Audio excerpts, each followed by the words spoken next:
ਸੁਖਪਾਲ ਸਿੰਘ ਖਹਿਰਾ ਵੱਲੋਂ ਜੇਲ੍ਹ ਤੋਂ ਰਿਹਾ ਹੁੰਦਿਆਂ ਹੀ ਵੱਡੇ ਖੁਲਾਸੇ ਕੀਤੇ ਗਏ ਨੇ। ਅਜੇ ਤਾਂ ਉਹਨਾਂ ਨੇ ਟ੍ਰੇਲਰ ਦਿਖਾਇਆ ਹੈ ਜੀ। ਉਹਨਾਂ ਨੇ ਇੱਕ ਤਾਂ ਪੰਕਜ ਗੁਪਤਾ ਕੋਈ ਆਮ ਆਦਮੀ ਪਾਰਟੀ ਦਾ ਵੀ ਪੈਸਾ ਜਿਹੜਾ ਬਾਹਰੋਂ ਆਇਆ ਸੀ ਉਹ ਤਾਂ ਸਾਰਾ ਅਰਵਿੰਦ ਕੇਜਰੀਵਾਲ ਦੇ ਖਾਤਿਆਂ 'ਚ ਆਇਆ। ਆਮ ਆਦਮੀ ਪਾਰਟੀ ਨੂੰ 2017 'ਚ ਚੋਣਾਂ ਤੋਂ ਪਹਿਲਾਂ ਵਿਦੇਸ਼ਾਂ 'ਚੋਂ ਕਾਫੀ ਫੰਡਿੰਗ ਆਈ ਸੀ। ਕਿਸਾਨਾਂ ਨੇ ਅੰਦੋਲਨ ਸਮਾਪਤ ਹੋਣ ਤੋਂ ਪਹਿਲਾਂ ਫੰਡਾਂ ਦਾ ਪੂਰਾ ਵੇਰਵਾ ਵੱਖ-ਵੱਖ ਮੀਡੀਆ ਵਿੱਚ ਨਸ਼ਰ ਕੀਤਾ ਕਿ ਆਹ ਪੈਸਾ ਆਇਆ ਸੀ, ਇੰਨਾ ਖਰਚ ਹੋ ਗਿਆ, ਆ ਸਾਡੇ ਕੋਲੇ ਹੈਗਾ। ਸਿਆਸੀ ਪਾਰਟੀਆਂ ਨੂੰ ਆਪਣੇ ਅਪਰਾਧੀ ਕੇਸਾਂ ਬਾਰੇ ਵੀ ਜਾਣਕਾਰੀ ਦੇਣੀ ਚਾਹੀਦੀ ਹੈ ਕਿ ਜਦੋਂ ਤੁਸੀਂ ਆਪਣੇ ਨਾਮਜ਼ਦਗੀ ਪੱਤਰ ਦਾਖਲ ਕਰਨੇ ਨੇ ਉਸ ਵੇਲੇ ਤੁਹਾਡੇ ਤੇ ਕਿਹੜੇ-ਕਿਹੜੇ ਕੇਸ ਦਰਜ ਨੇ ਅਪਰਾਧਕ, ਇਹਨਾਂ ਦੀ ਜਾਣਕਾਰੀ ਬਕਾਇਦਾ ਤੌਰ ਦੇ ਉੱਤੇ ਤੁਹਾਨੂੰ ਨਾਮਜ਼ਦਗੀ ਪੱਤਰਾਂ ਦੇ ਨਾਲ ਦੇਣੀ ਪਵੇਗੀ। 233 ਵਿਅਕਤੀ ਉਹ ਨੇ, ਸੰਸਦ ਮੈਂਬਰ ਉਹ ਨੇ ਜਿਨ੍ਹਾਂ ਦੇ ਉੱਤੇ ਕਿਸੇ ਨਾ ਕਿਸੇ ਰੂਪ ਦੇ ਵਿੱਚ ਇਹ ਅਪਰਾਧਕ ਕੇਸ ਦਰਜ ਨੇ। 2014 ਚ ਪਾਰਲੀਮੈਂਟ ਬਣੀ ਸੀ ਨਰਿੰਦਰ ਮੋਦੀ ਦੀ ਅਗਵਾਈ ਦੇ ਵਿੱਚ, ਉਦੋਂ ਇਹਨਾਂ ਦੀ ਗਿਣਤੀ 183 ਸੀ, ਜਿਹੜੀ 50 ਹੋਰ ਵਧਣ ਦੇ ਨਾਲ 233 ਹੋ ਗਈ। ਜੇ ਕਿਤੇ 24 ਦੇ ਵਿੱਚ 50 ਹੋਰ ਵੱਧ ਗਏ 283 ਹੋ ਜਾਣੀ ਹੈ। ਦਿੱਲੀ ਦੇ ਮੁੱਖ ਮੰਤਰੀ ਅਰਵਿੰਦ ਕੇਜਰੀਵਾਲ 3 ਦਿਨਾਂ ਪੰਜਾਬ ਦੌਰੇ ਤੇ। ਅਰਵਿੰਦ ਕੇਜਰੀਵਾਲ ਪੰਜਾਬ ਦੇ ਵਿੱਚ ਕਬੱਡੀ ਪਾਉਣ ਆਉਂਦੇ ਨੇ ਤੇ 2 ਦਿਨਾਂ ਤੋਂ ਬਾਅਦ ਮੁੜ ਜਾਂਦੇ ਨੇ। ਇਸ ਵਾਰ ਉਹ ਪਿਛਲੀ ਵਾਰੀ 2 ਦਿਨਾਂ ਵਾਸਤੇ ਆਏ ਸੀ, ਐਕਟੀ ਹੁਣ 3 ਦਿਨਾਂ ਵਾਸਤੇ ਆਇਆ। ਅੱਜ ਉਹ ਫਲੋਰ ਦੇ ਵਿੱਚ ਸੀ।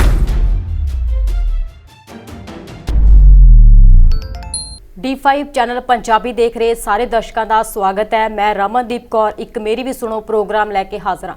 ਇਸ ਪ੍ਰੋਗਰਾਮ ਵਿੱਚ ਅਸੀਂ ਵੱਖ-ਵੱਖ ਮੁੱਦਿਆਂ ਤੇ ਵਿਚਾਰ ਚਰਚਾ ਕਰਦੇ ਹਾਂ ਤੇ ਵਿਚਾਰ ਚਰਚਾ ਕਰਨ ਲਈ ਮੇਰੇ ਨਾਲ ਸੀਨੀਅਰ ਐਡੀਟਰ ਜਸਪਾਲ ਸਿੰਘ ਢਿੱਲੋਂ ਜੀ ਜੁੜਦੇ ਨੇ। ਸਭ ਤੋਂ ਪਹਿਲਾਂ ਉਹਨਾਂ ਦਾ ਸਵਾਗਤ ਕਰ ਲੈਂਦੇ ਹਾਂ। ਸਤਿ ਸ਼੍ਰੀ ਅਕਾਲ ਸਰ। ਸਤਿ ਸ਼੍ਰੀ ਅਕਾਲ ਰਮਨਦੀਪ। ਸਰ, ਸੁਖਪਾਲ ਸਿੰਘ ਖਹਿਰਾ ਵੱਲੋਂ ਜੇਲ੍ਹ ਤੋਂ ਰਿਹਾ ਹੁੰਦਿਆਂ ਹੀ ਵੱਡੇ ਖੁਲਾਸੇ ਕੀਤੇ ਗਏ ਨੇ ਜੀ। ਰਮਨਦੀਪ, ਅਜੇ ਤਾਂ ਉਹਨਾਂ ਨੇ ਟ੍ਰੇਲਰ ਦਿਖਾਇਆ ਹੈ ਜੀ। ਉਹਨਾਂ ਨੇ ਇੱਕ ਤਾਂ ਪੰਕਜ ਗੁਪਤਾ ਕੋਈ ਆਮ ਆਦਮੀ ਪਾਰਟੀ ਦਾ ਵੀ ਪੈਸਾ ਜਿਹੜਾ ਬਾਹਰੋਂ ਆਇਆ ਸੀ ਉਹ ਤਾਂ ਸਾਰਾ ਅਰਵਿੰਦ ਕੇਜਰੀਵਾਲ ਦੇ ਖਾਤਿਆਂ 'ਚ ਆਇਆ, ਕਿਉਂਕਿ ਪਾਰਟੀ ਸੁਪਰੀਮੋ ਉਹ ਸੀ। ਮੈਂ ਪਹਿਲੇ ਦਿਨ ਤੋਂ ਕਹਿੰਦਾ ਦੋਸ਼ ਲਾਉਂਦਾ ਆ ਰਿਹਾ, ਇਹ ਗੱਲ ਸਪਸ਼ਟ ਕਰਦਾ ਆ ਰਿਹਾ, ਦੋਸ਼ ਨਹੀਂ ਸਪਸ਼ਟ ਕਰਦਾ ਆ ਰਿਹਾ ਕਿ ਆਮ ਆਦਮੀ ਪਾਰਟੀ ਨੂੰ 2017 ਚ ਚੋਣਾਂ ਤੋਂ ਪਹਿਲਾਂ ਵਿਦੇਸ਼ਾਂ 'ਚੋਂ ਕਾਫੀ ਫੰਡਿੰਗ ਆਈ ਸੀ। ਉਹ ਫੰਡਿੰਗ ਦੇ ਪੂਰੇ ਵੇਰਵੇ ਅਰਵਿੰਦ ਕੇਜਰੀਵਾਲ ਨੂੰ ਲੋਕ ਕਚਹਿਰੀ 'ਚ ਰੱਖਣੇ ਚਾਹੀਦੇ ਆ, ਜਿਵੇਂ ਕਿਸਾਨਾਂ ਨੇ ਰੱਖ ਦਿੱਤੇ ਸੀ। ਕਿਸਾਨਾਂ ਨੇ ਅੰਦੋਲਨ ਸਮਾਪਤ ਹੋਣ ਤੋਂ ਪਹਿਲਾਂ ਫੰਡਾਂ ਦਾ ਪੂਰਾ ਵੇਰਵਾ ਵੱਖ-ਵੱਖ ਮੀਡੀਆ ਵਿੱਚ ਨਸ਼ਰ ਕੀਤਾ ਕਿ ਆਹ ਪੈਸਾ ਆਇਆ ਸੀ, ਇੰਨਾ ਖਰਚ ਹੋ ਗਿਆ, ਆਹ ਸਾਡੇ ਕੋਲੇ ਹੈਗਾ। ਇਸੇ ਤਰ੍ਹਾਂ ਉਹ ਕਹਿੰਦਾ ਵੀ ਅਰਵਿੰਦ ਕੇਜਰੀਵਾਲ ਨੂੰ ਵੀ ਇਹ ਸਪਸ਼ਟ ਕਰਨਾ ਚਾਹੀਦਾ। ਅਰਵਿੰਦ ਕੇਜਰੀਵਾਲ ਸਪਸ਼ਟ ਕਰ ਨਹੀਂ ਰਿਹਾ, ਇਹ ਮਾਮਲਾ ਸਾਡੇ ਤੇ ਲਾਤਾ। ਤਕਰੀਬਨ 18 ਨਵੰਬਰ ਤੋਂ ਸੁਖਪਾਲ ਖਹਿਰਾ ਪਟਿਆਲੇ ਦੀ ਕੇਂਦਰੀ ਜੇਲ੍ਹ ਦੇ ਵਿੱਚ ਸੀ। ਅੱਜ ਉਹ, ਕਿਉਂਕਿ ਜ਼ਮਾਨਤ ਕੱਲ੍ਹ ਹੋ ਗਈ ਸੀ, ਅਦਾਲਤ ਦੀਆਂ ਤਕਨੀਕੀ ਕੁਝ ਫਾਰਮੈਲਿਟੀਆਂ ਹੁੰਦੀਆਂ ਨੇ, ਬੌਂਡ ਵਗੈਰਾ ਭਰਨੇ ਹੁੰਦੇ ਨੇ। ਉਹ ਉਹਨਾਂ ਦਾ ਸਪੁੱਤਰ ਮਹਿਤਾਬ ਸਿੰਘ ਖਹਿਰਾ ਖੁਦ ਵਕੀਲ ਹੈ, ਉਹਨਾਂ ਨੇ ਮੋਹਾਲੀ ਦੀ ਅਦਾਲਤ ਦੇ ਵਿੱਚ ਉਹ ਫਾਰਮੈਲਿਟੀਆਂ ਕਰਨੀਆਂ ਸੀ। ਜ਼ਮਾਨਤ ਤਾਂ ਹਾਈ ਕੋਰਟ ਤੋਂ ਕੱਲ੍ਹ ਹੋ ਗਈ ਸੀ, ਪਰ ਆਰਡਰ ਬਾਅਦ ਦੁਪਹਿਰ ਜਾਰੀ ਹੋਇਆ। ਜੇ ਆਰਡਰ ਕਿਤੇ ਦੁਪਹਿਰ ਤੋਂ ਪਹਿਲਾਂ ਜਾਰੀ ਹੋ ਜਾਂਦਾ ਫਿਰ ਸੁਖਪਾਲ ਖਹਿਰਾ ਕੱਲ੍ਹ ਹੀ ਰਿਹਾ ਹੋ ਜਾਣਾ ਸੀ, ਪਰ ਉਹ ਅੱਜ 1:15 ਵਜੇ ਦੇ ਕਰੀਬ ਜੇਲ੍ਹ ਤੋਂ ਰਿਹਾ ਹੋਇਆ। ਉਹਨਾਂ ਨੇ ਕਿਹਾ ਕਿ ਮੈਂ ਬਸਥਾਰ ਦੇ ਵਿੱਚ ਪ੍ਰੈਸ ਕਲੱਬ ਚੰਡੀਗੜ੍ਹ ਦੇ ਵਿੱਚ ਇਹਦੇ ਤੇ ਹੋਰ ਖੁਲਾਸੇ ਵੀ ਕਰਾਂਗਾ ਜਿਹੜੇ ਦੇਰ ਸ਼ਾਮ ਹੋਣੇ ਨੇ। ਉਹਨੇ ਕਿਹਾ ਕਿ ਕੁਝ ਕਾਂਗਰਸ ਦੇ ਲੀਡਰ ਵੀ ਉਹਨੂੰ ਫਸਾਉਣਾ ਚਾਹੁੰਦੇ ਸੀ ਕਈ, ਲੇਕਿਨ ਉਹਨੇ ਕਿਹਾ ਕਿ ਮੈਂ ਕਾਂਗਰਸ ਹਾਈ ਕਮਾਂਡ ਤੇ ਸੂਬਾ ਕਾਂਗਰਸ ਦਾ ਇਸ ਗੱਲ ਤੋਂ ਦਿਲੋਂ ਧੰਨਵਾਦੀ ਹਾਂ ਕਿ ਮੈਨੂੰ ਜੇਲ੍ਹ 'ਚ ਬੈਠਿਆਂ ਵੀ ਉਹਨਾਂ ਨੇ ਮੈਨੂੰ ਟਿਕਟ ਦਿੱਤੀ। ਸੁਖਪਾਲ ਸਿੰਘ ਖਹਿਰਾ ਜਦੋਂ ਪਹਿਲੀ ਵਾਰ ਉਹ ਕਾਂਗਰਸ ਤੋਂ ਵਿਧਾਇਕ ਬਣਿਆ, ਇਸ ਵਾਰ 2017 ਦੇ ਵਿੱਚ ਉਹ ਆਮ ਆਦਮੀ ਪਾਰਟੀ ਵੱਲੋਂ ਵਿਧਾਇਕ ਬਣਿਆ। ਆਮ ਆਦਮੀ ਪਾਰਟੀ ਵੱਲੋਂ ਵਿਧਾਇਕ ਬਣਨ ਤੋਂ ਬਾਅਦ ਜਦੋਂ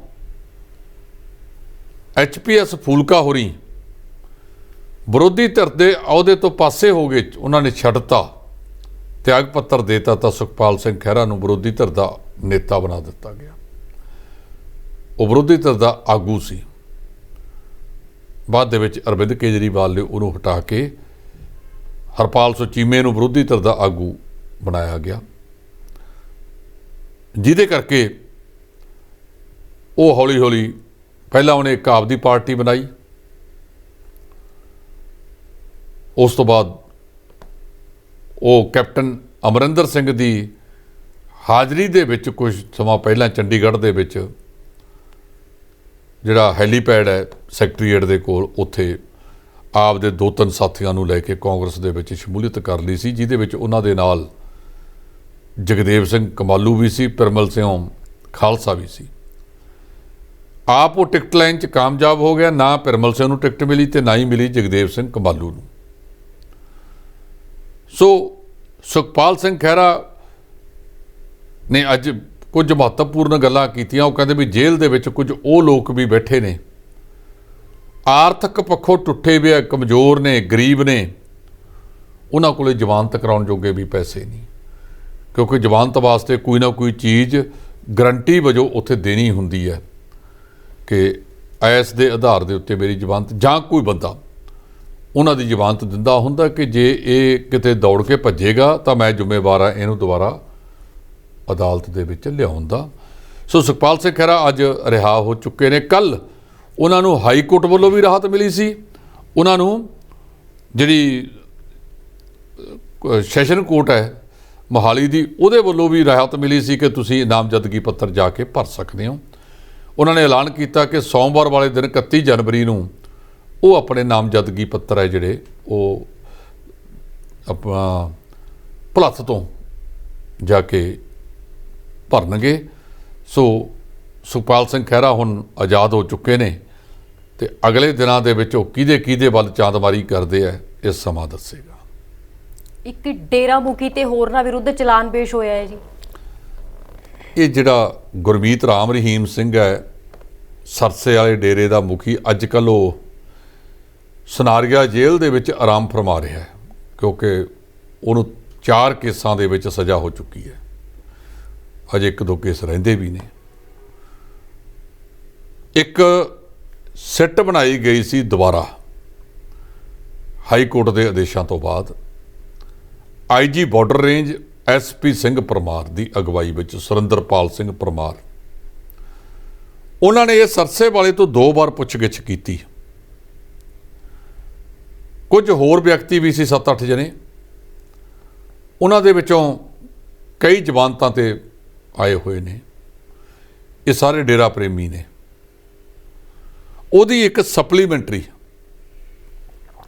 ਸਪਲੀਮੈਂਟਰੀ ਹੁੰਦੀ ਹੈ ਕਿ ਮੇਨ ਚਲਾਨ ਪੇਸ਼ ਹੋ ਜਾਵੇ, ਉਸ ਤੋਂ ਬਾਅਦ ਜਿਹੜਾ ਦੂਜਾ ਰਹਿ ਜਾਂਦਾ ਹੈ ਉਹਨੂੰ ਫਿਰ ਸਪਲੀਮੈਂਟਰੀ ਰੂਪ ਦੇ ਵਿੱਚ ਪੇਸ਼ ਕੀਤਾ ਜਾਂਦਾ ਹੈ। ਇਸ ਸਿੱਟ ਨੇ ਸਨਾਰੀਆ ਜੇਲ੍ਹ ਦੇ ਵਿੱਚ ਜਾ ਕੇ ਇਹ ਸਰਸੇ ਵਾਲੇ ਸਾਧ ਤੋਂ 2 ਵਾਰ ਪੁੱਛਗਿੱਛ ਕੀਤੀ। ਉਹਨਾਂ ਨੇ ਆਖਿਆ ਕਿ ਬੇਅਦਬੀਆਂ ਦੇ ਮਾਮਲੇ ਦੇ ਵਿੱਚ ਇਹ ਜਿਹੜਾ ਸਿਰਸੇ ਵਾਲਾ, ਇਹਦਾ ਵੀ ਦੋਸ਼ ਬਣਦਾ ਹੈ। ਅੱਗੇ ਅਦਾਲਤ ਦੇ ਵਿੱਚ ਸਾਬਤ ਹੁੰਦਾ ਹੈ ਜਾਂ ਨਹੀਂ ਹੁੰਦਾ, ਇਹ ਤਾਂ ਵੱਖਰੀ ਗੱਲ ਹੈ, ਲੇਕਿਨ 3 ਵਿਅਕਤੀ ਇਸ ਕੇਸ ਦੇ ਵਿੱਚ ਭਗੌੜੇ ਨੇ, ਜਿਨ੍ਹਾਂ ਨੂੰ ਅੰਗਰੇਜ਼ੀ ਦੇ ਵਿੱਚ ਅਸੀਂ ਕਹਿੰਦੇ ਹਾਂ ਪ੍ਰੋਕਲੇਮਡ ਓਫੈਂਡਰ।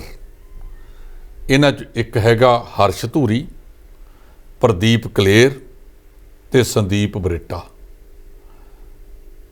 ਇਹ ਭੱਜੇ ਹੋਏ ਨੇ, ਇਹਨਾਂ ਨੂੰ ਪੁਲਿਸ ਪਿੱਛੇ ਲੱਗੀ ਹੈ, ਕਿੱਥੇ ਹੈ ਕੁਝ ਨਹੀਂ ਕਿਹਾ ਜਾ ਸਕਦਾ, ਲੇਕਿਨ ਪੁਲਿਸ ਨੂੰ ਇਹਨਾਂ ਨੂੰ ਗ੍ਰਿਫਤਾਰ ਕਰਕੇ ਦੁਬਾਰਾ ਪੇਸ਼ ਕਰਨਾ ਚਾਹੀਦਾ ਤੇ ਜਿੱਥੇ ਇਹਨਾਂ ਦੀ ਥਾਂ ਆ ਉੱਥੇ ਭੇਜਣਾ ਚਾਹੀਦਾ ਜੀ।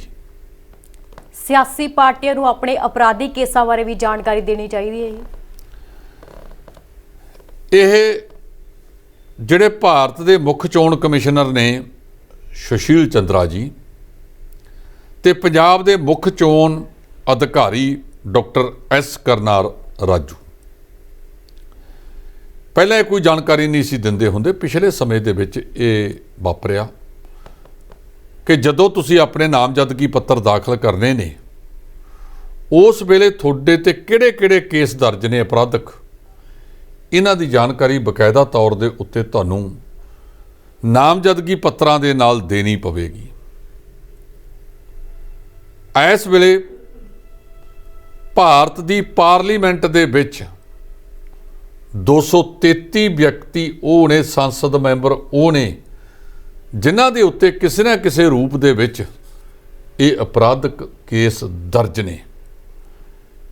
ਜਦੋਂ 2014 ਚ ਪਾਰਲੀਮੈਂਟ ਬਣੀ ਸੀ ਨਰਿੰਦਰ ਮੋਦੀ ਦੀ ਅਗਵਾਈ ਦੇ ਵਿੱਚ, ਉਦੋਂ ਇਹਨਾਂ ਦੀ ਗਿਣਤੀ 183 ਸੀ, ਜਿਹੜੀ 50 ਹੋਰ ਵਧਣ ਦੇ ਨਾਲ 233 ਹੋ ਗਈ। ਜੇ ਕਿਤੇ 24 ਦੇ ਵਿੱਚ 50 ਹੋਰ ਵੱਧ ਗਏ 283 ਹੋ ਜਾਣੀ ਹੈ। ਬਹੁਮਤ ਹੈ 272 ਦਾ 73 ਦਾ, ਤੇ ਫਿਰ ਵੱਧ ਗਿਣਤੀ ਤਾਂ ਇਹਨਾਂ ਦੀ ਵੀ ਹੋ ਜਾਣੀ ਆ, ਦੂਜਿਆਂ ਦੀ ਤਾਂ ਲੋੜ ਹੀ ਨਹੀਂ ਉੱਥੇ। ਸੋ ਇਹਨਾਂ ਨੇ ਕਿਹਾ ਜਿਨ੍ਹਾਂ 5 ਰਾਜਾਂ ਦੇ ਵਿੱਚ ਇਹ ਚੋਣਾਂ ਹੋ ਰਹੀਆਂ ਨੇ ਕਿ ਜਿਹੜੇ ਵੀ ਉਮੀਦਵਾਰ ਆਪਣਾ ਪਰਚਾ ਦਰਜ ਕਰਨ, ਆਪਣਾ ਪਰਚਾ ਭਰਨ, ਉਹਨਾਂ ਦਾ ਅਪਰਾਧਕ ਕੇਸਾਂ ਦਾ ਵੇਰਵਾ ਸਵੈ ਘੋਸ਼ਣਾ ਪੱਤਰ ਦੇ ਰੂਪ ਦੇ ਵਿੱਚ ਨਾਲ ਲੱਗਿਆ ਹੋਣਾ ਚਾਹੀਦਾ ਹੈ, ਤਾਂ ਜੋ ਲੋਕਾਂ ਨੂੰ ਪਤਾ ਲੱਗ ਸਕੇ ਕਿ ਇਹਨਾਂ ਦੇ ਉੱਤੇ ਕਿਹੜੇ-ਕਿਹੜੇ ਕੇਸ ਦਰਜ ਨੇ। ਜੀ, ਦਿੱਲੀ ਦੇ ਮੁੱਖ ਮੰਤਰੀ ਅਰਵਿੰਦ ਕੇਜਰੀਵਾਲ 3 ਦਿਨਾਂ ਪੰਜਾਬ ਦੌਰੇ ਤੇ ਨੇ। ਦੇਖੋ, ਅਰਵਿੰਦ ਕੇਜਰੀਵਾਲ ਪੰਜਾਬ ਦੇ ਵਿੱਚ ਕਬੱਡੀ ਪਾਉਣ ਆਉਂਦੇ ਨੇ ਤੇ 2 ਦਿਨਾਂ ਤੋਂ ਬਾਅਦ ਮੁੜ ਜਾਂਦੇ ਨੇ। ਇਸ ਵਾਰ ਉਹ ਪਿਛਲੀ ਵਾਰੀ 2 ਦਿਨਾਂ ਵਾਸਤੇ ਆਏ ਸੀ, ਐਕਤੀ ਹੁਣ 3 ਦਿਨਾਂ ਵਾਸਤੇ ਆਇਆ। ਅੱਜ ਉਹ ਫਲੌਰ ਦੇ ਵਿੱਚ ਸੀ। ਉਹਨਾਂ ਨੇ ਮੁੱਖ ਮੰਤਰੀ ਚਰਨਜੀਤ ਸਿੰਘ ਚੰਨੀ, ਨਵਜੋਤ ਸਿੰਘ ਸਿੱਧੂ, ਅਕਾਲੀ ਦਲ ਦੇ ਪ੍ਰਧਾਨ ਸੁਖਬੀਰ ਸਿੰਘ ਬਾਦਲ, ਬਿਕਰਮ ਸਿੰਘ ਮਜੀਠੀਆ ਸਾਰਿਆਂ ਤੇ ਚਾਦਮਾਰੀ ਕੀਤੀ ਹੈ। ਪਰ ਜਿਹੜਾ ਸਵਾਲ ਉਹਨਾਂ ਤੋਂ ਪੰਜਾਬ ਪੁੱਛ ਰਿਹਾ ਹੈ ਉਹਦੇ ਬਾਰੇ ਉਹ ਚੁੱਪ ਨੇ। ਪੰਜਾਬ ਦੇ ਆਗੂ ਇਹ ਸਵਾਲ ਪੁੱਛਦੇ ਹੈ ਕਿ 50 ਤੋਂ ਵੱਧ ਬੰਦੇ, 58 ਦੇ ਕਰੀਬ ਤੁਸੀਂ ਦੂਜੀਆਂ ਪਾਰਟੀਆਂ ਚੋਂ ਲਿਆ ਕੇ ਉਮੀਦਵਾਰ ਬਣਾ ਕੇ ਐਲਾਨ ਤੇ ਫਿਰ ਤੁਹਾਡੇ 'ਚ ਫਰਕ ਕੀ ਰਹਿ ਗਿਆ? 14 ਤੋਂ ਤੁਸੀਂ ਪੰਜਾਬ ਦੇ ਵਿੱਚ ਲੜ ਰਹੇ ਹੋ, 8 ਸਾਲ ਹੋ ਗਏ ਨੇ, ਕੀ 117 ਵਿਅਕਤੀ ਵੀ ਤੁਸੀਂ ਪੈਦਾ ਨਹੀਂ ਕਰ ਸਕੇ? ਤੁਸੀਂ ਇਹ ਇਲਜ਼ਾਮ ਕਿਸੇ ਹੋਰ ਨੇ ਨਹੀਂ ਲਾਏ। ਇਹਨਾਂ ਦੇ ਜਿਹੜੇ ਯੂਥ ਵਿੰਗ ਦੇ ਪ੍ਰਧਾਨ ਨੇ ਗੁਰਤੇਜ ਸਿੰਘ ਪੰਨੂ, ਉਹਨਾਂ ਨੇ ਕਿਹਾ ਸੀ 56 ਬੰਦਿਆਂ ਬਾਰੇ। ਉਦੋਂ ਬਾਅਦ 2 ਬੰਦੇ ਹੋਰ ਉਮੀਦਵਾਰ, ਅਜੀਤਪਾਲ ਸਿੰਘ ਕੋਹਲੀ ਅਕਾਲੀ ਦਲ ਚੋਂ ਤੇ ਜੋਗਿੰਦਰ ਸਿੰਘ ਮਾਨ ਫਗਵਾੜੇ ਤੋਂ ਜਿਹੜੇ ਕਾਂਗਰਸ ਚੋਂ ਆਏ ਨੇ, ਉਹ ਆ ਗਏ, 58 ਹੋ ਗਏ। ਸੋ ਉਹ ਪੁੱਛਦੇ ਹੈ ਕਿ ਦੱਸੋ ਤਾਂ ਸਹੀ ਕੇਜਰੀਵਾਲ ਸਾਹਿਬ ਵੀ 58 ਵਿਅਕਤੀ ਤੁਸੀਂ ਦੂਜੀਆਂ ਪਾਰਟੀਆਂ ਚੋਂ ਕਿਉਂ ਲੈ ਆਉਂਦੇ? ਕਈ ਸਾਡੇ ਕਾਲਰ ਵੀ ਪੁੱਛਦੇ ਆ ਕਿ ਕਿਧਰੇ ਇਹ ਪਾਰਟੀਆਂ ਨੇ ਜਾਣਬੁੱਝ ਕੇ ਤਾਂ ਨਹੀਂ ਭੇਜੇ? ਮੰਨ ਲਓ ਅਕਾਲੀਆਂ ਨੂੰ ਲੱਗਦਾ ਹੋਵੇ ਕਿ ਸਾਡੇ ਨਾਲ ਰਹਿ ਕੇ ਬੰਦਾ ਜਿੱਤ ਨਹੀਂ ਸਕਦਾ, ਇਹਨੂੰ ਤੋੜ ਦਿਓ, ਜੋ ਜਿੱਤ ਗਿਆ ਵਾਪਸ ਲੈ ਆਵਾਂਗੇ। ਕੋਈ ਕਾਂਗਰਸ ਚੋਂ ਚਲਿਆ ਗਿਆ, ਕੋਈ ਬੀਜੇਪੀ ਚੋਂ ਚਲਿਆ ਗਿਆ, ਜਲੰਧਰ 'ਚ 3-4 ਬੀਜੇਪੀ ਵਾਲੇ ਹੀ ਨੇ। ਲੋਕਾਂ ਦੇ ਵਿੱਚ ਚਰਚਾ ਵੀ ਜੇ ਪਹਿਲਾਂ ਤੁਹਾਡੇ ਨਾਲ ਨਹੀਂ ਖੜਿਆ। ਰਮਨ ਗੋਆ ਦੇ ਵਿੱਚ ਕਾਂਗਰਸ ਨੇ ਪਿਛਲੇ ਦਿਨ ਸਹੁੰ ਚੁਕਾਈ ਆਪਦੇ ਬੰਦਿਆਂ ਨੂੰ, ਉਮੀਦਵਾਰਾਂ ਨੂੰ, ਕਿ ਤੁਸੀਂ ਛੱਡ ਕੇ ਨਹੀਂ ਜਾਓਗੇ ਜਿਵੇਂ ਪਿਛਲੀ ਵਾਰ ਛੱਡ ਕੇ ਚਲੇ ਗਏ। ਸੋ ਇਹ ਜਿਹੜੇ ਲੋਕ ਨੇ ਕਿਤੇ ਛੱਡ ਕੇ ਤਾਂ ਨਹੀਂ ਭੱਜ ਜਾਣਗੇ, ਇਹਦਾ ਕੇਜਰੀਵਾਲ ਸਾਹਿਬ ਕੋਲੇ ਕੋਈ ਜਵਾਬ ਨਹੀਂ। ਉਹਨਾਂ ਨੂੰ ਜਵਾਬ ਦੇਣਾ ਚਾਹੀਦਾ। ਉਹ ਇਹ ਵੀ ਨਹੀਂ ਦੱਸਦੇ ਕਿ ਜਿਨ੍ਹਾਂ ਬੰਦਿਆਂ ਦੇ ਨਾਲ ਲੈ ਕੇ ਤੁਰੇ, MLA 10 ਭੱਜ ਗਏ, MP 3 ਭੱਜ ਗਏ ਪੰਜਾਬ, ਜਿਹੜੇ ਇਹਨਾਂ ਨਾਲ ਖੜੇ ਉਹ ਨਾਲ ਨਹੀਂ ਖੜੇ। ਇਸ ਕਰਕੇ ਇਹਦੀ ਕਿਹੜੀ ਗਰੰਟੀ ਹੈ ਜੇ ਕੱਲ੍ਹ ਨੂੰ ਜਿੱਤ ਜਾਣਗੇ ਤਾਂ ਇਹ ਇਹਨਾਂ ਦੇ ਨਾਲ ਖੜੇ ਰਹਿਣਗੇ? ਇਸ ਕਰਕੇ ਉਹ ਸਵਾਲ ਪੁੱਛ ਰਹੇ ਨੇ ਤੇ ਕੇਜਰੀਵਾਲ ਸਾਹਿਬ ਬਾਕੀ ਸਾਰਿਆਂ ਤੇ ਚਾਦਮਾਰੀ ਕਰ ਰਹੇ ਨੇ, ਪਰ ਆਪਣੀਆਂ ਗੱਲਾਂ ਦਾ ਜਵਾਬ ਉਹ ਨਹੀਂ ਦਿੰਦੇ। ਦਿੱਲੀ ਕਮੇਟੀ ਚੋਣਾਂ ਨੂੰ ਵੀ ਅਦਾਲਤ 'ਚ ਚੁਣੌਤੀ ਦੇਣ ਦੀ ਗੱਲ ਕੀਤੀ ਗਈ ਹੈ ਜੀ। ਇਹ ਕੱਲ 2 ਸਾਬਕਾ ਪ੍ਰਧਾਨ ਹਰਵਿੰਦਰ ਸਿੰਘ ਸਰਨਾ, ਵੈਸੇ ਤਾਂ ਦੋਨੇ ਹੀ ਸਰ ਨੇ ਭਰਾ ਜਿਹੜੇ ਆ ਸਾਬਕਾ ਪ੍ਰਧਾਨ ਨੇ, ਤੇ ਮਨਜੀਤ ਸਿੰਘ ਜੀਕੇ, ਇਹ ਕੱਲ੍ਹ ਅੰਮ੍ਰਿਤਸਰ ਨਤਮਸਤਕ ਹੋਣ ਤੋਂ ਬਾਅਦ ਮੀਡੀਆ ਨਾਲ ਗੱਲ ਕਰ ਰਹੇ ਸੀ। ਉਹਨਾਂ ਨੇ ਕਿਹਾ ਕਿ ਜਿਹੜੀ ਇਸ ਵਾਰ ਦਿੱਲੀ ਗੁਰਦੁਆਰਾ ਮੈਨੇਜਮੈਂਟ ਕਮੇਟੀ ਦੀ ਚੋਣ ਹੋਈ ਹੈ, ਪਿਛਲੇ ਦਿਨਾਂ 'ਚ 22 ਨੂੰ ਹੋਈ ਹੈ ਸ਼ਾਇਦ, ਉਹਦੇ ਵਿੱਚ ਪੁਲਿਸ ਨੂੰ ਬੁਲਾਇਆ ਗਿਆ ਗੁਰੂ ਗ੍ਰੰਥ ਸਾਹਿਬ ਦੀ ਹਾਜ਼ਰੀ ਦੇ ਵਿੱਚ, ਉਹ ਜੁੱਤੀਆਂ ਪਾ ਕੇ ਆਏ ਨੇ। ਉਹ ਕਹਿੰਦੇ ਕਿ ਅਕਾਲ ਤਖਤ ਦੇ ਕਾਰਜਕਾਰੀ ਜਥੇਦਾਰ ਗਿਆਨੀ ਹਰਪ੍ਰੀਤ ਸਿੰਘ ਦਾ ਚਿੱਠੀ ਅਸੀਂ ਦੇਣੀ ਹੋਣੀ, ਉਹਦੇ ਤੋਂ ਅਕਾਲ ਤਖਤ ਸਾਹਿਬ ਦੇ ਜਥੇਦਾਰ ਦਾ ਜੋ ਰੁਤਬਾ ਸੀ ਉਹ ਉਹਨੂੰ ਕਾਇਮ ਨਹੀਂ ਰੱਖ ਸਕੇ। ਉਹ ਤਾਂ ਜਿਹੜਾ ਕੁਝ ਇੱਕ ਸਿਆਸੀ ਪਾਰਟੀ ਬੋਲਦੀ ਹੈ ਉਹਦੇ ਮੁਤਾਬਕ ਕੰਮ ਕਰਦੇ ਨੇ। ਪਰ ਅਸੀਂ ਅਦਾਲਤ ਦੇ ਵਿੱਚ ਇਸ ਪ੍ਰਕਿਰਿਆ ਨੂੰ ਲੈ ਕੇ ਜਾਵਾਂਗੇ। ਸਾਨੂੰ ਪੂਰਨ ਆਸ ਹੈ ਕਿ ਅਦਾਲਤ ਤੋਂ ਸਾਨੂੰ ਰਾਹਤ ਵੀ ਮਿਲੇਗੀ, ਇਹਦੇ ਵਿੱਚ ਇਨਸਾਫ ਵੀ ਹੋਵੇਗਾ। ਇਸ ਕਰਕੇ ਉਹਨਾਂ ਨੇ ਇਹ ਗੱਲ ਅੰਮ੍ਰਿਤਸਰ ਦੇ ਵਿੱਚ ਕਹੀ ਕਿ ਅਸੀਂ ਅਗਲੇ ਦਿਨਾਂ ਦੇ ਵਿੱਚ ਜਿਹੜੀ ਇਹ ਚੋਣ ਹੋਈ ਆ ਉਹਨੂੰ ਅਦਾਲਤ ਦੇ ਵਿੱਚ ਚੁਣੌਤੀ ਦੇਵਾਂਗੇ, ਜੋ ਉਹਨਾਂ ਦਾ ਅਧਿਕਾਰ ਹੈ। ਜੀ। ਪੰਜਾਬ ਕਾਂਗਰਸ ਪ੍ਰਧਾਨ ਨਵਜੋਤ ਸਿੰਘ ਸਿੱਧੂ ਦੀ ਮਤਰੇਈ ਭੈਣ ਵੱਲੋਂ ਜੀ ਉਹਨਾਂ ਤੇ ਗੰਭੀਰ ਇਲਜ਼ਾਮ ਲਗਾਏ ਗਏ। ਇਹ ਉਹਨਾਂ ਦੀ ਇੱਕ ਭੈਣ ਹੈ ਜਿਹਦਾ ਨਾਮ ਹੈ ਸੁਮਨ ਤੂਰ। ਉਹ ਕਹਿੰਦੀ ਹੈ ਵੀ ਅਸੀਂ ਦੂਜੇ ਵਿਆਹ ਚੋਂ ਹੈ। ਨਵਜੋਤ ਸਿੰਘ ਸਿੱਧੂ ਦੇ ਪਿਤਾ ਸੀ ਭਗਵੰਤ ਸਿੰਘ ਸਿੱਧੂ। ਉਹ ਕਹਿੰਦੀ ਵੀ ਮੇਰੀ ਜਿਹੜੀ ਮਾਤਾ ਸੀ ਨਿਰਮਲ ਭਗਵੰਤ ਕੌਰ, ਉਹ ਸਿੱਧੂ ਸਾਹਿਬ ਦੇ ਫਾਦਰ ਨਾਲ ਵਿਆਹੀ ਹੋਈ ਸੀ ਔਰ ਮੈਂ ਸਿੱਧੂ ਸਾਹਿਬ ਤੋਂ 15 ਸਾਲ ਵੱਡੀ ਹਾਂ। ਉਹਨੇ ਤਰ੍ਹਾਂ ਦੇ ਇਲਜ਼ਾਮ ਲਾਏ ਨੇ ਵੀ ਕਿਵੇਂ ਮੇਰੀ ਮਾਂ ਨੂੰ ਕੱਢ ਦਿੱਤਾ ਗਿਆ ਸੀ, ਉਹ ਲਵਾਰਸ ਹਾਲਤ ਦੇ ਵਿੱਚ ਮਿਲੀ, ਸਾਡੀ ਜਾਇਦਾਦ ਨੂੰ ਹੜੱਪਣ ਵਾਸਤੇ ਨਵਜੋਤ ਸਿੰਘ ਸਿੱਧੂ ਨੇ ਜਾਂ ਉਹਦੇ ਪਰਿਵਾਰ ਨੇ ਆਹ ਕੀਤਾ, ਉਹ ਕੀਤਾ, ਫਲਾਨਾ ਕੀਤਾ। ਇਹ ਕਾਫੀ ਗੰਭੀਰ ਇਲਜ਼ਾਮ ਅੱਜ ਪ੍ਰੈਸ ਕਾਨਫਰੰਸ ਦੇ ਵਿੱਚ ਉਹਨਾਂ ਨੇ ਲਾਏ ਨੇ। ਅਦਰਵਾਈਜ਼ ਪਤਾ ਲੱਗਿਆ ਕਿ ਉਹ ਰਹਿੰਦੀ ਜਿਹੜੀ ਹੈਗੀ ਹੈ ਅਮਰੀਕਾ ਦੇ ਵਿੱਚ ਰਹਿੰਦੀ ਹੈ। ਇਹ ਉਹਨਾਂ ਦੀ ਭੈਣ ਇੰਨੇ ਦਿਨਾਂ ਬਾਅਦ ਪ੍ਰਗਟ ਕਿਵੇਂ ਹੋਈ, ਇੱਕ ਤਾਂ ਇਹ ਸਵਾਲ ਹੈ ਜੀ ਕਿ ਨਵਜੋਤ ਸਿੰਘ ਸਿੱਧੂ ਅੱਜ ਦਾ ਤਾਂ ਹੈ ਨਹੀਂਗਾ ਇਹ ਸਾਰੇ, ਕਿਉਂਕਿ ਕੱਲ੍ਹ ਹੀ ਅਜੇ ਨਵਜੋਤ ਸਿੰਘ ਸਿੱਧੂ, ਚਰਨਜੀਤ ਸਿੰਘ ਚੰਨੀ, ਇਹ ਸਾਰੇ ਇਕੱਠੇ ਹੋਏ ਸੀ ਰਾਹੁਲ ਗਾਂਧੀ ਦੇ ਕੋਲ ਤੇ ਕਿਹਾ ਸੀ ਕਿ ਮੁੱਖ ਮੰਤਰੀ ਦਾ ਚਿਹਰਾ ਐਲਾਨਿਆ ਜਾਵੇ। ਉਹ ਕਾਫੀ ਦੇਰ ਤੋਂ ਰੌਲਾ ਪਾ ਰਿਹਾ ਹੈ, ਕਿਤੇ ਉਹਦਾ ਰਸਤਾ ਡੱਕਣ ਵਾਸਤੇ ਤਾਂ ਨਹੀਂ ਇਹ ਸਾਰਾ ਕੁਝ ਕੀਤਾ ਜਾ ਰਿਹਾ ਹੈ। ਇਸ ਕਰਕੇ ਉਹਨਾਂ ਨੇ ਜਿਹੜੀ ਇਹ ਗੱਲ ਕੀਤੀ ਹੈ। ਨਵਜੋਤ ਸਿੰਘ ਸਿੱਧੂ ਨੇ, ਭਾਵੇਂ ਉਹਦੀ ਘਰਵਾਲੀ ਨੇ ਵੀ ਕਿਹਾ, ਡਾਕਟਰ ਨਵਜੋਤ ਕੌਰ ਸਿੱਧੂ ਨੇ, ਕਿ ਮੈਂ ਇਹ ਕਿਸੇ ਭੈਣਾਂ ਨੂੰ ਜਾਣਦੀ ਨਹੀਂ ਹੈਗੀ। ਇਹਦੇ ਬਾਰੇ ਨਵਜੋਤ ਸਿੰਘ ਸਿੱਧੂ ਨੂੰ ਖੁਦ ਅੱਗੇ ਆ ਕੇ ਖੁਲਾਸੇ ਕਰਨੇ ਚਾਹੀਦੇ ਹੈ ਕਿ ਇਹਦੇ ਵਿੱਚ ਅਸਲ ਸੱਚਾਈ ਹੈ ਕੀ, ਤੇ ਫਿਰ ਇਹ ਹੁਣ ਪ੍ਰਗਟ ਕਿਉਂ ਹੋਈ ਹੈ, ਜਾਂ ਕਿਸੇ ਨੇ ਕਿਸੇ ਵਿਸ਼ੇਸ਼ ਮਨਸੂਬੇ ਨਾਲ ਲਿਆਂਦੀ ਤਾਂ ਨਹੀਂ ਗਈ। ਇਹ ਸਾਰਾ ਕੁਝ ਜਿਹੜਾ ਹੈਗਾ ਚਰਚਾ ਦਾ ਵਿਸ਼ਾ ਹੈ। ਇਹਦੇ ਬਾਰੇ ਨਵਜੋਤ ਸਿੰਘ ਸਿੱਧੂ ਨੂੰ ਆਪਣੀ ਸਥਿਤੀ ਸਪਸ਼ਟ ਕਰਨੀ ਚਾਹੀਦੀ ਹੈ।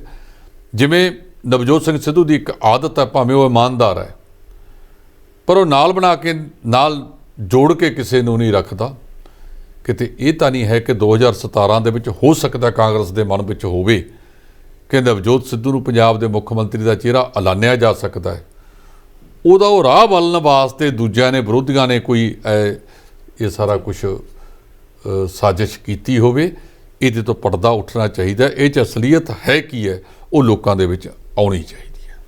ਜੀ ਰਮਨ, ਹੁਣ ਕੋਵੈਕਸਿਨ ਤੇ ਕੋਵਾਸ਼ੀਲਡ ਦੇ ਟੀਕੇ ਵੀ ਹਰ ਹਸਪਤਾਲ 'ਚ ਲੱਗਣਗੇ। ਇਹ ਸਾਡੇ ਸਿਹਤ ਮੰਤਰਾਲੇ ਨੇ ਫੈਸਲਾ ਕੀਤਾ ਕਿ ਜਿਵੇਂ ਅੱਗੇ ਖਸਰਾ ਹੋਇਆ, ਚੇਚਕ ਹੋਈ, ਦੂਸਰਾ ਤੁਸੀਂ ਕਹਿ ਲਓ ਕਿ ਕਿਸੇ ਨੂੰ ਪੋਲੀਓ ਹੋ ਜਾਂਦਾ ਸੀ ਜੀ, ਤਾਂ ਉਹ ਹਸਪਤਾਲਾਂ ਦੇ ਵਿੱਚ ਜਿਹੜੇ ਸਪੈਸ਼ਲ ਟੀਕੇ ਲਾਏ ਜਾਂਦੇ ਸੀ। ਉਹ ਕਹਿੰਦੇ ਵੀ ਅਗਲੇ ਸਮੇਂ ਦੇ ਵਿੱਚ, ਜਿਵੇਂ ਹੁਣ ਤਾਂ ਸਪੈਸ਼ਲ ਕੈਂਪ ਲੱਗਦੇ ਆ ਨਾ, ਹਾਂਜੀ, ਫਿਰ ਵੈਸੇ ਹੀ ਉਪਲਬਧ ਰਹਿਣਗੇ ਕਿ ਜਦੋਂ ਮਰਜ਼ੀ ਤੁਸੀਂ ਜਾਓ। ਇਹ ਕੋਵਿਡ ਦੇ ਜਿਹੜੇ ਟੀਕੇ ਹੈ, ਕੋਵੈਕਸੀਨ ਤੇ ਕੋਵਾਸ਼ੀਲਡ, ਜਦੋਂ ਮਰਜ਼ੀ ਸਿਹਤ ਕੇਂਦਰਾਂ, ਕਿਸੇ ਵੀ ਸਿਹਤ ਕੇਂਦਰ 'ਚ ਜਾਓ, ਇਹ ਤੁਰੰਤ ਤੁਹਾਡੇ ਇਹ ਵੈਕਸੀਨ ਲੱਗ ਜਾਇਆ ਕਰੇਗੀ। ਇੱਕ ਵੱਡਾ ਕਦਮ ਹੈ, ਚੰਗੀ ਗੱਲ ਹੈ ਕਿ ਹੁਣ ਲੋਕਾਂ ਨੂੰ ਇਹਦੇ ਬਾਰੇ ਅਜੇ ਇੰਤਜ਼ਾਰ ਕਰਨਾ ਪੈਂਦਾ ਹੈ, ਫਿਰ ਇਹ ਨਾਲੋਂ ਨਾਲ ਲੱਗ ਜਾਣਗੇ। ਕਿਉਂਕਿ ਜਿਹੜੇ ਇੱਕ ਡਾਕਟਰ ਲੈਵੀ ਨੇ ਨਿਊਯਾਰਕ ਦੇ, ਉਹਨਾਂ ਦਾ ਇਹ ਤਰਕ ਹੈ ਕਿ ਅਗਲੇ ਦਿਨਾਂ ਦੇ ਵਿੱਚ ਇਹ ਆਮ ਜ਼ੁਕਾਮਾਂ ਵਰਗਾ ਇੱਕ ਜ਼ੁਕਾਮ ਬਣ ਕੇ ਰਹਿ ਜਾਏਗਾ। ਜਿਹੜਾ ਇਹ ਤੁਹਾਡਾ ਕਰੋਨਾ ਹੈਗਾ, ਇਹਦਾ ਕੋਈ ਬਹੁਤਾ ਨੁਕਸਾਨ ਨਹੀਂ ਹੋਏਗਾ। ਜਿਵੇਂ ਅੱਜ ਹੀ ਬਹੁਤ ਸਾਰੇ ਅਖਬਾਰਾਂ ਦੇ ਵਿੱਚ ਖਬਰਾਂ ਛਪੀਆਂ ਨੇ ਕਿ ਜਿਹੜੀ ਤੀਜੀ ਲਹਿਰ ਹੈ ਉਹ ਮੱਠੀ ਪੈਂਦੀ ਜਾ ਰਹੀ ਹੈ। ਅਗਲੇ ਸਮੇਂ ਦੇ ਵਿੱਚ ਇਹਦੇ ਹੋਰ ਘਟਣ ਦੀ ਸੰਭਾਵਨਾ ਹੈ।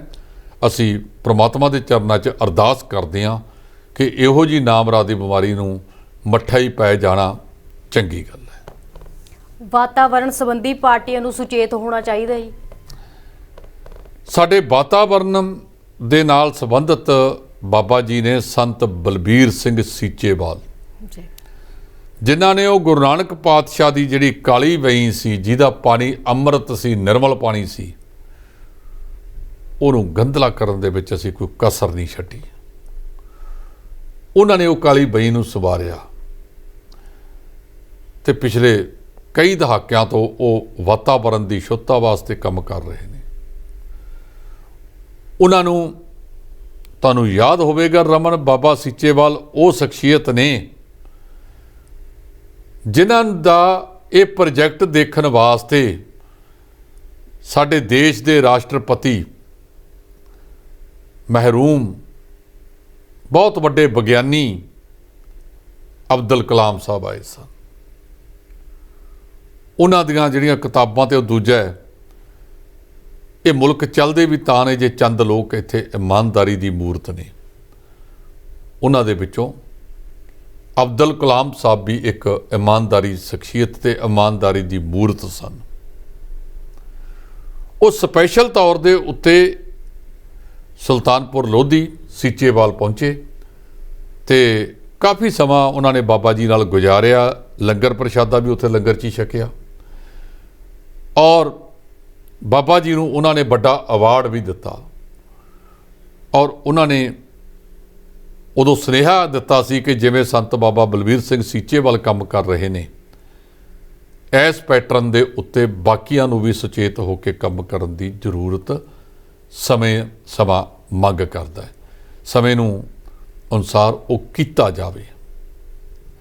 ਸੋ ਉਹਨਾਂ ਨੇ ਸਾਰੀਆਂ ਸਿਆਸੀ ਪਾਰਟੀਆਂ ਨੂੰ ਆਖਿਆ ਕਿ ਤੁਹਾਡੇ ਚੋਣ ਮਨੋਰਥ ਪੱਤਰਾਂ ਦੇ ਵਿੱਚ ਵਾਤਾਵਰਨ ਚੌਗਿਰਦੇ ਦੀ ਸੰਭਾਲ ਵਾਸਤੇ ਜ਼ਰੂਰ ਦੇਖਿਆ ਜਾਵੇ। ਉਹਨੂੰ ਆਪਦੇ ਚੋਣ ਮਨੋਰਥ ਪੱਤਰਾਂ ਦਾ ਹਿੱਸਾ ਬਣਾਓ ਜੀ। ਇਹ ਸਨ ਮੇਰੇ ਨਾਲ ਸੀਨੀਅਰ ਐਡੀਟਰ ਜਸਪਾਲ ਸਿੰਘ ਢਿੱਲੋਂ। ਹੋਰ ਵੱਖ-ਵੱਖ ਮੁੱਦਿਆਂ ਤੇ ਵਿਚਾਰ ਚਰਚਾ ਕਰਨ ਲਈ ਫਿਰ ਹਾਜ਼ਰ ਹੋਵਾਂਗੇ। ਤਦ ਤੱਕ ਲਈ ਦਿਓ ਇਜਾਜ਼ਤ। ਧੰਨਵਾਦ। T5 ਚੈਨਲ ਪੰਜਾਬੀ ਹੁਣੇ ਸਬਸਕ੍ਰਾਈਬ ਕਰੋ, ਬੈਲ ਆਈਕਨ ਤੇ ਕਲਿੱਕ ਕਰੋ। ਕੀ ਹੁੰਦੀ ਹੈ ਜਮ੍ਹਾਂਬੰਦੀ, ਕਿਵੇਂ ਬਣਦੀ ਹੈ ਵਸੀਅਤ, ਜ਼ਮੀਨ ਜਾਇਦਾਦ ਦੇ ਹਰ ਮਸਲੇ ਤੇ ਕਰਾਂਗੇ ਚਰਚਾ। ਦੇਖਣਾ ਨਾ ਭੁੱਲਣਾ ਸਾਡਾ ਖਾਸ ਪ੍ਰੋਗਰਾਮ naibtehsildar.com ਕਾਨੂੰਨ ਜਾਇਦਾਦ ਦਾ।